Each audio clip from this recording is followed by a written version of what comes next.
Hi everyone, welcome to my YouTube channel. आज के इस वीडियो में हम लोग पढ़ने वाले हैं बी फार्मेसी 6 सेमेस्टर का बायो फार्मास्यूटिक्स एंड फार्माकोकाइनेटिक्स का यूनिट 2। और यूनिट 2 में आज हम लोग मेनली पढ़ेंगे एलिमिनेशन के बारे में। तो चलिए वीडियो को शुरू करते हैं। तो एलिमिनेशन क्या होता है? एलिमिनेशन एक ऐसा प्रोसेस है जिसमें हमारी जो ड्रग है वो हमारी बॉडी से रिमूव होती है और ड्रग का एक्शन मिलना हमको बंद हो जाता है। ठीक है, हम लोग डिफाइन कर सकते हैं एलिमिनेशन को कि it is a major process for the removal of drug from the body and termination of its action. ठीक है, ये जो एलिमिनेशन का प्रोसेस है ये इरिवर्सिबल प्रोसेस है, यानी कि जो हमारी बॉडी से ड्रग निकल गई है वो ड्रग वापस हमारी बॉडी में नहीं आ सकती है। ठीक है, अगर हम लोग नया ड्रग लेते हैं तो वो बात अलग है लेकिन जो भी ड्रग हमारी बॉडी से एक्सक्रीट हुई है, एलिमिनेट हुई है, वो वापस हमारी बॉडी में नहीं आ सकती है। तो ये एक हमारा इरिवर्सिबल प्रोसेस है।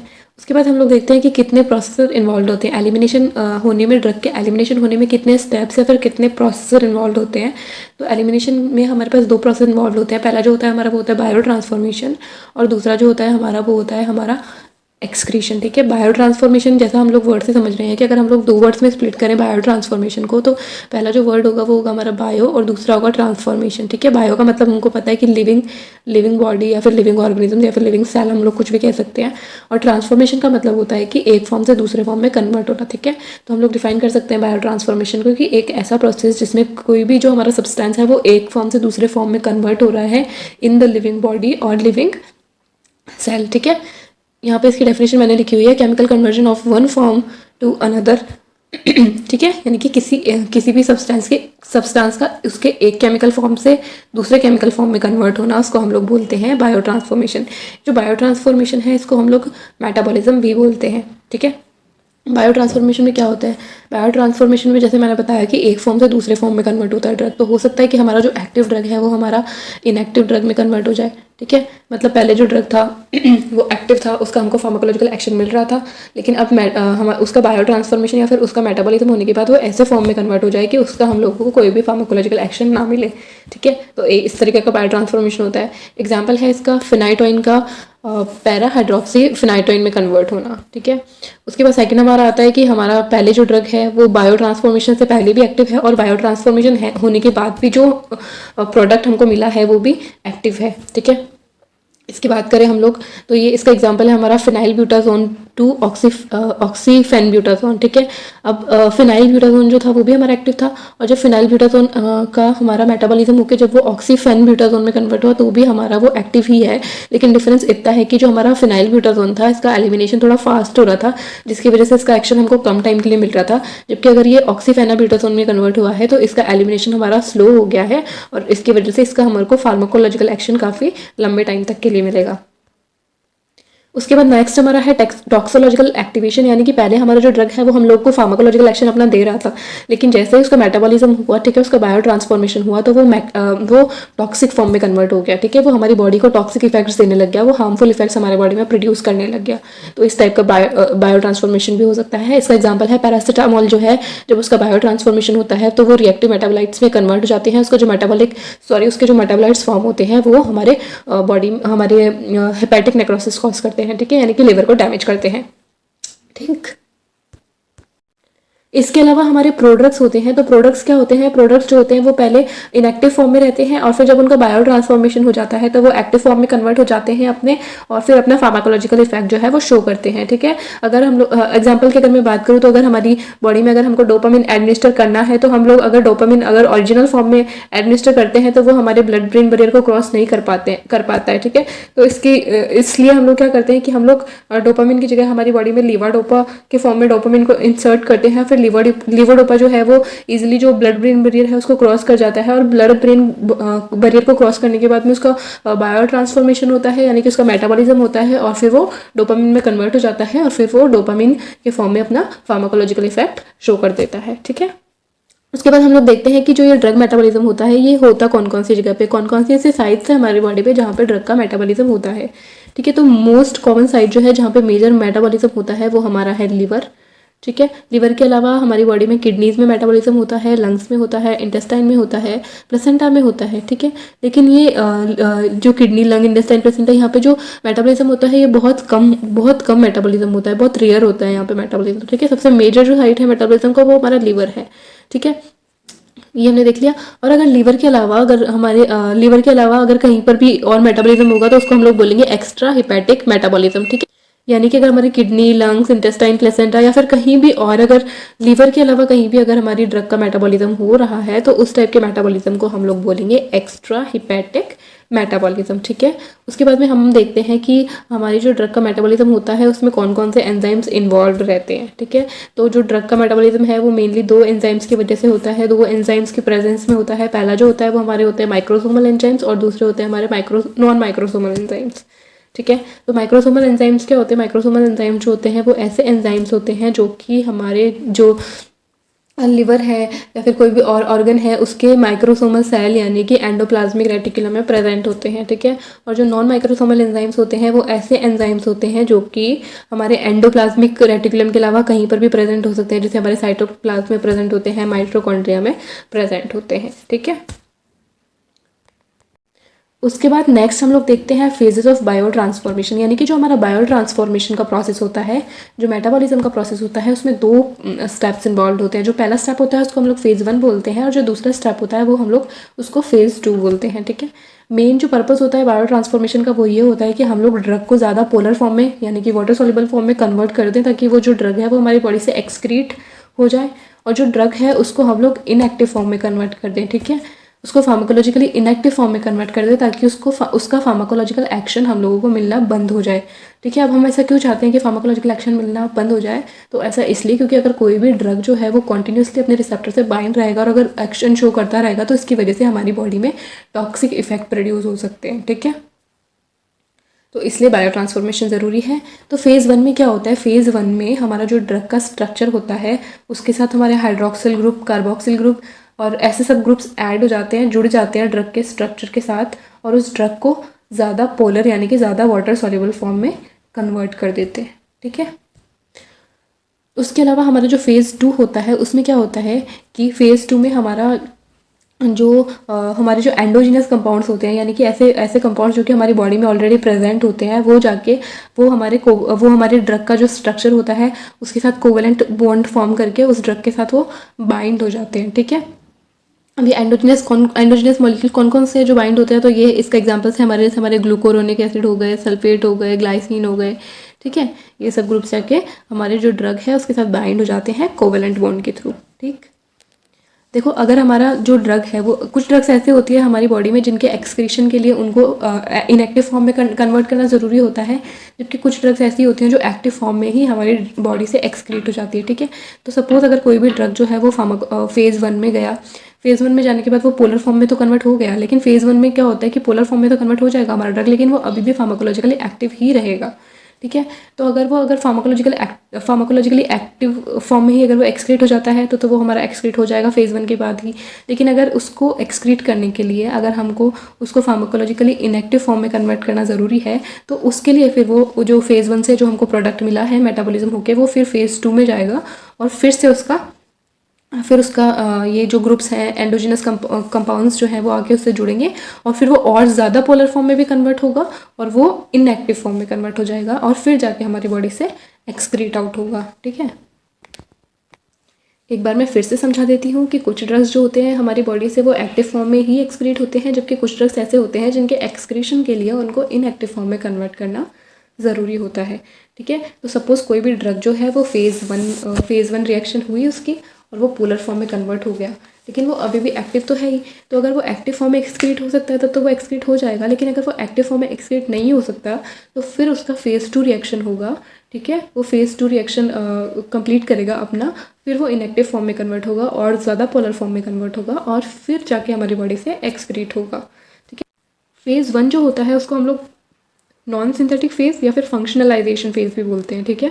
नॉन सिंथेटिक फेज़ इसलिए बोलते हैं, सबसे पहले देखते हैं फंक्शनलाइजेशन रिएक्शन क्यों बोलते हैं। फंक्शनलाइजेशन रिएक्शन इसलिए बोलते हैं क्योंकि नया जो फंक्शनल ग्रुप आके हमारे ड्रग के साथ अटैच होता है, और नॉन सिंथेटिक फेज़ इसलिए बोलते हैं क्योंकि कोई भी नया कंपाउंड फॉर्म नहीं हो रहा है इस फेज़ में, ठीक है। सिर्फ जो हमारा एक फंक्शनल ग्रुप है वही आके ड्रग के साथ अटैच हो रहा है, ठीक है।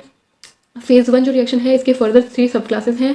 फर्स्ट जो है वो ऑक्सीडेशन है, सेकंड जो है वो रिडक्शन है और थर्ड जो है वो हाइड्रोलिसिस है। उसके बाद नेक्स्ट हम लोग बात करें फेज़ 2 की, तो फेज़ 2 को हम लोग कंजुगेशन रिएक्शंस भी बोलते हैं। जैसे मैंने बताया कि इसमें कंजुगेशन होता है, कोई भी बड़ा जो हमारा एंडोजिनस कंपाउंड है, एंडोजिनस मॉलिक्यूल है, वो आके हमारे ड्रग के साथ बाइंड होता है कोवेलेंट बॉन्ड के थ्रू, और इसको सिंथेटिक रिएक्शन भी बोलते हैं क्योंकि इस रिएक्शन में क्या होता है, एक नया कंपाउंड फॉर्म होता है। ठीक है, और जो फेज़ 2 रिएक्शन है इसको हम लोग ट्रू डिटॉक्सिफिकेशन रिएक्शन भी कहते हैं। ठीक है, ट्रू डिटॉक्सिफिकेशन रिएक्शन इसलिए कहते हैं क्योंकि जो हमारा फेज़ 1 में जो हमारा प्रोडक्ट फॉर्म हुआ था बायो ट्रांसफॉर्मेशन के बाद में, वो हमारा फार्माकोलॉजिकली एक्टिव था। लेकिन यहाँ पे जो हमारा फेज़ 2 के बाद जो है ना, जो भी हमारा मेटाबोलाइट फॉर्म होगा, जो भी प्रोडक्ट फॉर्म होगा, वो बिल्कुल भी उसकी फार्माकोलॉजिकल एक्टिविटी बिल्कुल ख़त्म हो चुकी हुई अच्छे से। ठीक है, इसलिए इसको हम लोग बोलते हैं ट्रू डिटॉक्सिफिकेशन रिएक्शन, क्योंकि ये डिटॉक्सिफिकेशन जो है वो मेनली फेज़ 2 रिएक्शन की वजह से ही होता है हमारी बॉडी में। ठीक है, डिटॉक्सिफिकेशन मतलब कि फॉरेन पार्टिकल्स को हमारी बॉडी से रिमूव करना। ठीक है, उनका एक्शन बंद करना, उनके एक्शंस को ख़त्म करना। जैसा कि मैंने बताया कि फेज़ 1 में क्या होता है कि हमारे ड्रग के साथ कुछ ग्रुप्स जो है वो अटैच हो जाते हैं, जैसे हमारे हाइड्रोक्सिल ग्रुप हो गया, कार्बोक्सिल ग्रुप हो गया। ठीक है, और इन ग्रुप्स के अटैचमेंट की वजह से जो हमारा ड्रग है वो पोलर फॉर्म में कन्वर्ट हो जाता है। ठीक है, तो फेज़ 1 जो है इसको फर्दर सब क्लासीफाई किया गया है 3 टाइप्स में, जो कि पहला है हमारा ऑक्सीडेशन, दूसरा है रिडक्शन, तीसरा है हाइड्रोलिसिस। ऑक्सीडेशन एक ऐसा प्रोसेस होता है जिसमें ऑक्सीजन का एडिशन होता है, या फिर हाइड्रोजन का रिमूवल होता है, या फिर नेगेटिवली चार्ज जो हमारे रेडिकल्स हैं उनका एडिशन होता है, या फिर पॉजिटिवली चार्ज जो रेडिकल्स या फिर आयंस हैं उनका रिमूवल होता है। ठीक है, मैंने पहले भी बताया था कि जो हमारा बायो ट्रांसफॉर्मेशन होता है वो 2 टाइप्स के एंजाइम्स के थ्रू होता है। एक होते हैं हमारे माइक्रोसोमल एंजाइम्स जो हमारे एंडोप्लाज्मिक रेटिकुलम में प्रेजेंट होते हैं, और दूसरे जो हमारे होते हैं वो हमारे होते हैं नॉन माइक्रोसोमल एंजाइम्स, जो कि हमारे एंडोप्लाज्मिक रेटिकुलम के अलावा कहीं भी प्रेजेंट हो सकते हैं, जैसे हमारे साइटोप्लाज्म में, माइटोकॉन्ड्रिया में। ठीक है, तो ऑक्सीडेशन जो है वो माइक्रोसोमल एंजाइम्स के थ्रू भी होता है और नॉन माइक्रोसोमल एंजाइम्स के थ्रू भी होता है। सबसे पहले हम लोग देखते हैं कि नॉन माइक्रोसोमल एंजाइम्स के थ्रू किन किन ड्रग्स का ऑक्सीडेशन होता है। ठीक है, तो सबसे पहले इसके अंदर देखते हैं हम लोग डिहाइड्रोजिनेज। डिहाइड्रोजिनेज जो है वो एक एंजाइम है जो कि साइटोप्लाज्म में प्रेजेंट होता है। ठीक है, तो डिहाइड्रोजिनेज क्या करता है, डिहाइड्रोजिनेज जो है वो अल्कोहल को ऑक्सीडाइज करता है एसिटाल्डिहाइड में और एसिटिक एसिड में। ठीक है, आप कॉपी ले लो एक और पेन ले लो और अपने नोट पे नोट कर लो कि डिहाइड्रोजिनेज जो है वो एक ऐसा एंजाइम है जो कि साइटोप्लाज्म में प्रेजेंट होता है। ठीक है, लीवर के साइटोप्लाज्म में प्रेजेंट लीवर के साइटोप्लाज्म में प्रेजेंट होता है, और ये जो डिहाइड्रोजिनेज एंजाइम है ये अल्कोहल को ऑक्सीडाइज करता है to acetaldehyde at acetic acid, यानी कि जब अल्कोहल का ऑक्सीडेशन होगा in the presence of dehydrogenase तो एसिटाल्डिहाइड फॉर्म होगा और एसिटिक एसिड फॉर्म होगा। ठीक है, उसके अलावा दूसरा हम लोग एग्जाम्पल लेते हैं MAO यानी कि मोनोअमीन ऑक्सीडेज। मोनोअमीन ऑक्सीडेज जो होता है ये माइटोकॉन्ड्रिया में प्रेजेंट होता है। ठीक है, लीवर के माइटोकॉन्ड्रिया में प्रेजेंट होता है, और ये क्या करता है, ये एड्रेनलिन का ऑक्सीडेटिव डीएमिनेशन के लिए रिस्पॉन्सिबल होता है। ठीक है, नेक्स्ट हमारा है ऑक्सीडेशन बाय माइक्रोसोमल एंजाइम्स। तो इसमें 2 तरीके के एंजाइम्स इन्वॉल्व होते हैं। पहला जो होता है वो हमारा साइटोक्रोम P450 होता है, जिसको हम लोग CYP450 भी बोल सकते हैं, और दूसरा जो होता है हमारा वो साइटोक्रोम P450 रिडक्टेज होता है। ठीक है, ये जो दोनों जो एंजाइम्स होते हैं इनको हम लोग, ये जो दोनों एंजाइम्स होते हैं ये मोनो ऑक्सीजनेज एंजाइम्स है। ठीक है, और इनको हम लोग मिक्स्ड फंक्शन ऑक्सीडेज भी बोलते हैं। इनको मिक्स्ड फंक्शन ऑक्सीडेज इसलिए बोला जाता है क्योंकि जब भी ये एंजाइम कोई भी फंक्शनल ग्रुप को ऐड करते हैं ड्रग के साथ, तो उस फंक्शनल ग्रुप को ड्रग में ऐड करने के लिए NADPH की ज़रूरत पड़ती है और ऑक्सीजन की ज़रूरत पड़ती है। ठीक है, इसलिए इनको कहा जाता है मिक्स्ड फंक्शन ऑक्सीडेज। और इनको मोनो ऑक्सीजनेज इसलिए कहा जाता है क्योंकि जब भी ये ड्रग और फंक्शनल ग्रुप को ऐड करते हैं तो इनको 2 ऑक्सीजन एटम की ज़रूरत पड़ती है, लेकिन जो हमारा फंक्शनल ग्रुप ऐड होने के बाद जो ड्रग फॉर्म हुआ है, ठीक है, उसमें जो स्ट्रक्चर फॉर्म हुआ है उसमें सिर्फ एक ही फंक्शनल ग्रुप प्रेजेंट होता है। ठीक है, जब हम लोग जब ऑक्सीडेशन को जब हम लोग स्टेप बाय स्टेप देखेंगे तो हमको अच्छे से समझ में आ जाएगा कि क्यों इनको मिक्स्ड फंक्शन ऑक्सीडेज बोलते हैं, क्यों मोनो ऑक्सीजनेज बोलते हैं। ठीक है, उसके बाद थर्ड जो हमारा होता है वो होता है हमारा फॉस्फेटिडाइकोलिन। फॉस्फेटिडाइकोलिन जो है वो लिपिड कॉम्पोनेंट होता है। ठीक है, इसकी भी हमको ज़रूरत पड़ती है ऑक्सीडेशन करवाने के लिए। ठीक है,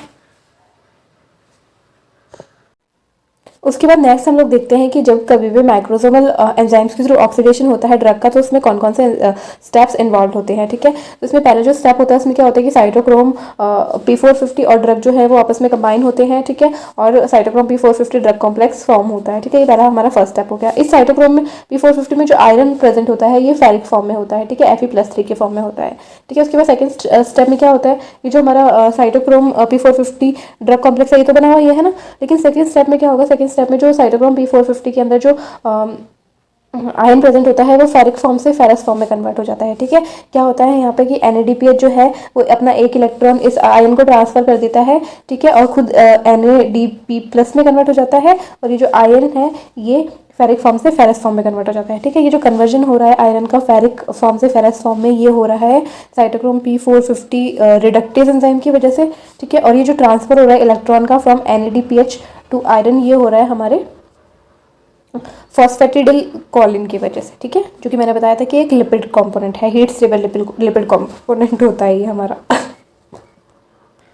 सॉरी, उसके बाद नेक्स्ट स्टेप में क्या होता है हमारा, नेक्स्ट स्टेप में जो साइटोक्रोम P450 और ड्रग का जो कॉम्प्लेक्स है उसके साथ आके हमारा ऑक्सीजन का मॉलिक्यूल जुड़ जाता है। ठीक है, यहाँ पे जो ये जो आयरन था, ये सेकंड स्टेप में क्या होता है कि आयरन फेरिक फॉर्म से फेरस फॉर्म में कन्वर्ट हो गया, तो अभी फेरस फॉर्म में है। लेकिन अभी स्टेप में क्या होगा कि जो साइटोक्रोम P450 और ड्रग का जो कॉम्प्लेक्स था उसके साथ आके ऑक्सीजन का मॉलिक्यूल जुड़ जाएगा। ठीक है, तो ये हमारा थर्ड स्टेप हो गया। ठीक है, उसके बाद फोर्थ स्टेप के अंदर क्या होता है, फोर्थ स्टेप में जो हमारा ये ऑक्सीजन जो हमारा ये आयरन है, ये अपना एक इलेक्ट्रॉन जो है वो इस ऑक्सीजन को दे देता है, और ये जो ऑक्सीजन है ये हमारा O2- फॉर्म में कन्वर्ट हो जाएगा। ठीक है, O2 से O2- में कन्वर्ट हो जाएगा ये ऑक्सीजन हमारा, और जो हमारा आयरन है वो वापस से फिर से फेरस फॉर्म से वापस से फेरिक फॉर्म में कन्वर्ट हो जाता है। ठीक है, थर्ड स्टेप में क्या हुआ कि थर्ड स्टेप में जो आयरन है उसने अपना एक इलेक्ट्रॉन ऑक्सीजन को दे दिया, तो ऑक्सीजन जो है वो O2- में कन्वर्ट हो गया, और जो हमारा आयरन था वो हमारा फेरस फॉर्म से फेरिक फॉर्म में कन्वर्ट हो गया वापस से। ठीक है, तो हमारे 4 स्टेप्स कंप्लीट हो गए। अब हमारे 5th स्टेप में क्या होता है, 5th स्टेप में फिर से क्या होता है, जो हमारा साइटोक्रोम P450 जो था वो वापस से Fe+3 में कन्वर्ट हो गया था 4th स्टेप में। ठीक है, और ये कॉम्प्लेक्स बना हुआ ही था, ऑक्सीजन को इलेक्ट्रॉन मिल गया था हमारे साइटोक्रोम के आयरन से। ठीक है, उसके बाद क्या होगा, वापस से NADPH जो है वो अपना एक इलेक्ट्रॉन इस ऑक्सीजन को दे देगा, और ऑक्सीजन जो है वो O2- में कन्वर्ट हो जाएगा, और जो हमारा NADPH है ये कन्वर्ट हो जाएगा हमारे NADP+ में। ठीक है, क्या हुआ इस स्टेप में, इस स्टेप में NADPH जो है उसने अपना एक इलेक्ट्रॉन ऑक्सीजन को दे दिया, तो ऑक्सीजन जो है वो O2- में कन्वर्ट हो गया, और जो हमारा NADPH है वो हमारे NADP+ में कन्वर्ट हो गया। ठीक है,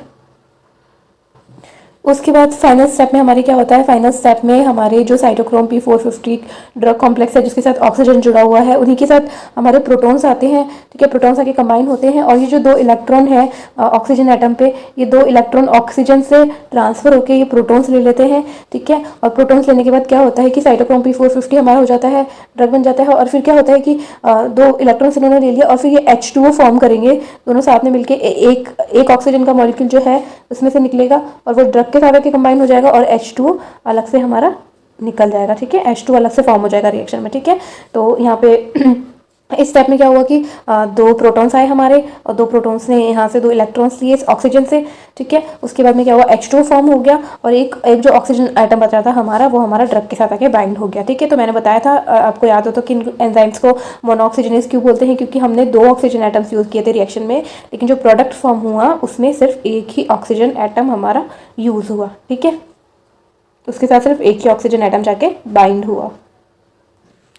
और मिक्स्ड फंक्शन ऑक्सीडेज हमने इसलिए बोला क्योंकि ये जो रिएक्शन होती है, जो एंजाइम्स ये रिएक्शन परफॉर्म करते हैं, तो उस केस में NADPH की ज़रूरत पड़ती है हमको, और मॉलिक्यूलर ऑक्सीजन की भी ज़रूरत पड़ती है। ऐसे ड्रग्स जिनका माइक्रोसोमल ऑक्सीडेशन होता है उनके एग्जांपल्स है एसिटानिलाइड। एसिटानिलाइड जो है उसका ऑक्सीडेशन होने के बाद वो पैरासीटामोल में कन्वर्ट हो जाती है। फिनाइलब्यूटाजोन जो है उसका ऑक्सीडेशन के होने के बाद वो ऑक्सीफेनाब्यूटाजोन में कन्वर्ट हो जाती है। ठीक है, मिनॉक्सिडिल जो है उसका ऑक्सीडेशन होने के बाद वो 4 हाइड्रोक्सी मिनॉक्सिडिल में कन्वर्ट हो जाती है।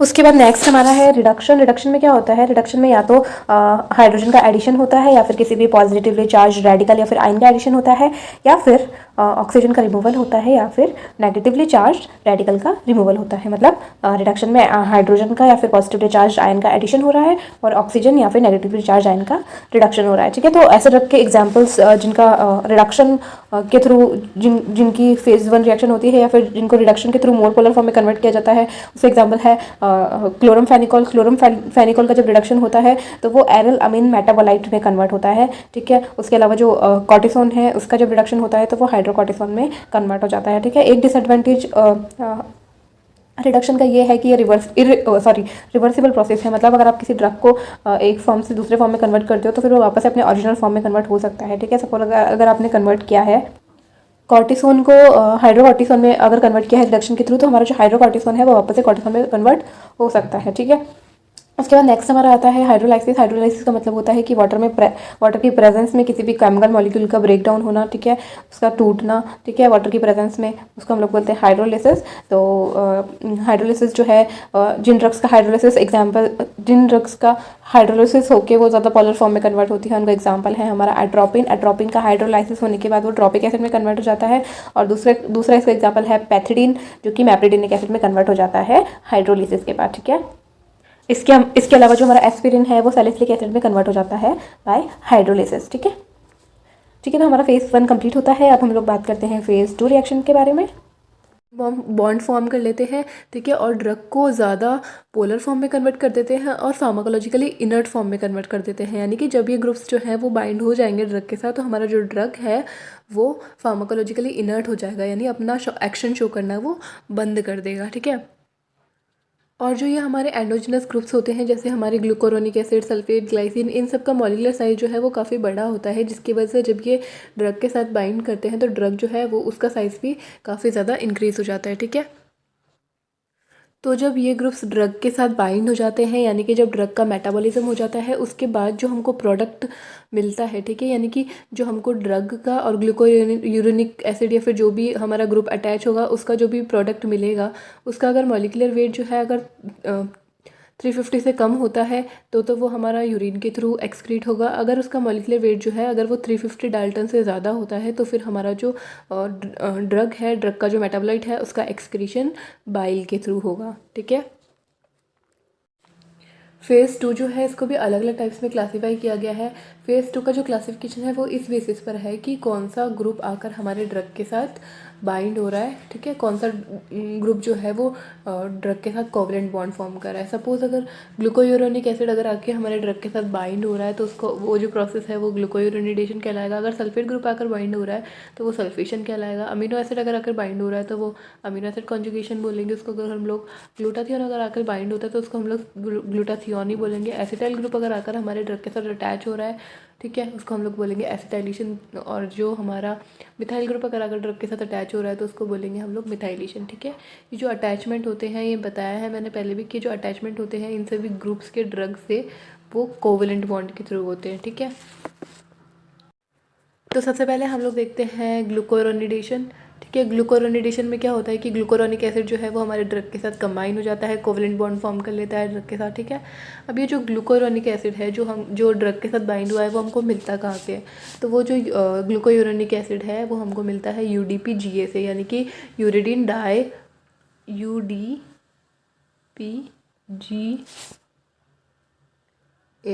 यानी कि यूरिडीन डाईफॉस्फेट ग्लूकोयूरोनिक एसिड, ठीक है। UDPGA जब ड्रग के साथ रिएक्ट करता है तो ये ग्लूकोरोनिक अपना एसिड जो है, इसका जो ग्लूकोरोनिक एसिड है ये यहाँ पे ड्रग के पास ट्रांसफ़र हो जाता है, ठीक है। ये अपना ग्लूकोरोनिक एसिड जो है वो ड्रग को दे देता है, ठीक है।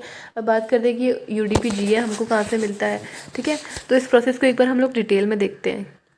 तो सबसे पहले क्या होता है, सबसे पहले अल्फ़ा डी ग्लूकोज 1-फॉस्फेट जो है वो UTP के साथ कंबाइन होता है, यानी कि यूरिडीन ट्राईफॉस्फेट कंबाइन होता है और ये पायरोफॉस्फोराइलेज एंजाइम की प्रेजेंस में फॉर्म करता है UDPG, यानी कि यूरिडीन डाईफॉस्फेट ग्लूकोज, ठीक है।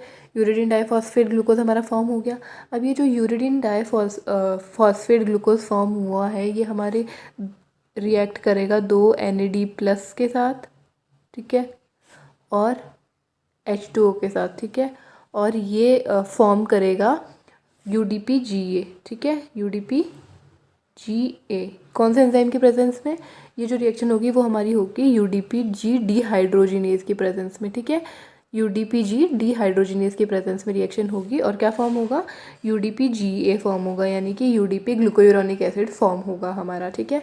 उसके बाद नेक्स्ट क्या होगा, नेक्स्ट हमारा जो ये UDPGA है ये ड्रग के साथ रिएक्ट करेगा और अपना ग्लूकोरोनिक एसिड ड्रग को दे देगा, ठीक है। अब ये जो UDPGA है और जो ड्रग की रिएक्शन है वो कौन से एंजाइम के प्रेजेंस में होगी, तो वो होगी हमारे UDP ग्लूकोरोनिल ट्रांसफरेज एंजाइम्स की प्रेजेंस में, ठीक है। और हमारा जो ग्लूकोरोनिक एसिड है वो जाके हमारे ड्रग के साथ कंबाइन हो जाएगा, यूरिडीन डाइफॉस्फेट जो है वो फॉर्म हो जाएगा साथ ही साथ। तो पहले रिएक्शन फर्स्ट स्टेप क्या था? फर्स्ट स्टेप में अल्फा डी ग्लूकोज 1 फॉस्फेट जो है वो यूटीपी के साथ उसने रिएक्शन किया पायरोफॉस्फोराइलेज एंजाइम की प्रेजेंस में, और उसने फॉर्म किया यूडीपीजी यानी कि यूरिडीन डाइफॉस्फेट ग्लूकोज। ठीक है, उसके बाद में जो यूडीपीजी फॉर्म हुआ था ये रिएक्ट करेगा 2 NAD+ के साथ और H2O के साथ। ठीक है, in the presence of enzyme UDPG dehydrogenase, और ये फॉर्म करेगा यूडीपीजीए यानी कि यूरिडीन डाइफॉस्फेट ग्लूकोरोनिक एसिड। ठीक है, उसके बाद में ये जो यूडीपीजीए है ये ड्रग के साथ कंबाइन होगा और अपना ग्लूकोरोनिक एसिड जो है वो ड्रग को दे देगा। कौन से एंजाइम की प्रेजेंस में होगी रिएक्शन? ये रिएक्शन होगी हमारी यूडीपी ग्लूकोरोनिल ट्रांसफरेज एंजाइम की प्रेजेंस में। ठीक है, तो जो ऐसे ड्रग्स जिनका ग्लूकोरोनाइड कॉन्जुगेशन होता है या फिर ग्लूकोरोनिडेशन होता है उनके एग्जांपल्स है क्लोरामफेनिकोल, सैलिसिलिक एसिड, मॉर्फिन और पैरासीटामोल। ठीक है, उसके बाद नेक्स्ट हमारा है सल्फेशन। सल्फेशन में क्या होता है? सल्फेट ग्रुप जाकर ड्रग के साथ कोवेलेंट बॉन्ड फॉर्म करता है। ठीक है, ये जो सल्फेट ग्रुप है जो ड्रग के साथ बाइंड होता है वो हमको मिलता है फॉस्फो एडिनोसिन फॉस्फोसल्फेट से। ठीक है, जिसको हम लोग शॉर्ट फॉर्म में पैप्स भी बोलते हैं। ठीक है, फॉस्फो एडिनोसिन फॉस्फो सल्फेट। ठीक है, जब ये पैप्स हमारे ड्रग के साथ रिएक्ट करता है, ठीक है, तो ये क्या फॉर्म करता है? ये जो पैप्स है ये ड्रग को अपना सल्फेट ग्रुप दे देता है, और जो सल्फेट ग्रुप है वो जाकर ड्रग के साथ बाइंड हो जाता है। ये जो रिएक्शन है किस एंजाइम की प्रेजेंस में होती है? ये होती है हमारी सल्फो ट्रांसफरेज की प्रेजेंस में। ठीक है, अब ये जो पैप्स है ये हमको कहाँ से मिला ये हम लोग देखते हैं डिटेल में। तो सबसे पहले ATP जो है, ठीक है, एडिनोसिन ट्राइफॉस्फेट जो होता है वो हमारी सल्फेट के साथ रिएक्ट करता है, SO4 2- के साथ रिएक्ट करता है in the presence of enzyme ATP सल्फिरिलेज। ठीक है, और फॉर्म करता है APS। ठीक है, APS का फुल फॉर्म होता है एडिनोसिन फॉस्फोसल्फेट। ठीक है, ATP जो है वो सल्फेट के साथ रिएक्ट किया, ठीक है, और उसने क्या फॉर्म किया? उसने फॉर्म किया एडिनोसिन फॉस्फोसल्फेट फॉर्म किया। ठीक है, ATP सल्फेट के साथ रिएक्ट किया और एडिनोसिन फॉस्फोसल्फेट फॉर्म हुआ। ठीक है, ये कौन से एंजाइम की प्रेजेंस में हुआ? ये हुआ हमारा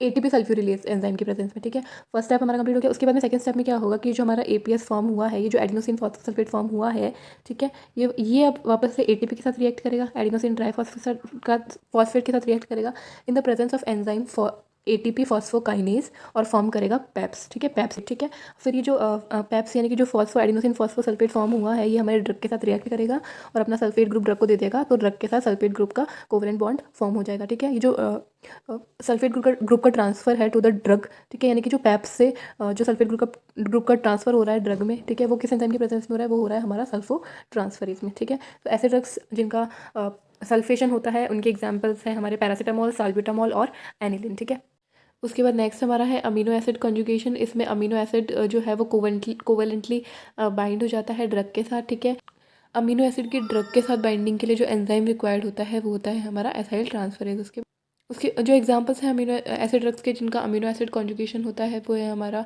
salicylic acid, phenyl acetic acid, nicotinic acid, colic acid. उसके बाद नेक्स्ट हमारा है ग्लूटाथियोन। ठीक है, इसमें क्या होता है कि ग्लूटाथियोन जो है वो हमारे ड्रग के साथ कोवेलेंट बॉन्ड फॉर्म कर लेता है। जो एंजाइम इन्वॉल्व होता है इस टाइप के रिएक्शन में वो होता है हमारा ग्लूटाथियोन एस ट्रांसफरेज। ठीक है, उसके बाद नेक्स्ट होता है हमारा एसिटाइलेशन। एसिटाइलेशन में क्या होता है कि हमारा जो ड्रग है उसके साथ एसिटाइल ग्रुप जो है वो आके अटैच हो जाता है कोवेलेंट बॉन्ड के थ्रू। जो एंजाइम्स इन्वॉल्व होते हैं यहाँ पे वो होता है हमारा एन एसिटाइल ट्रांसफरेज।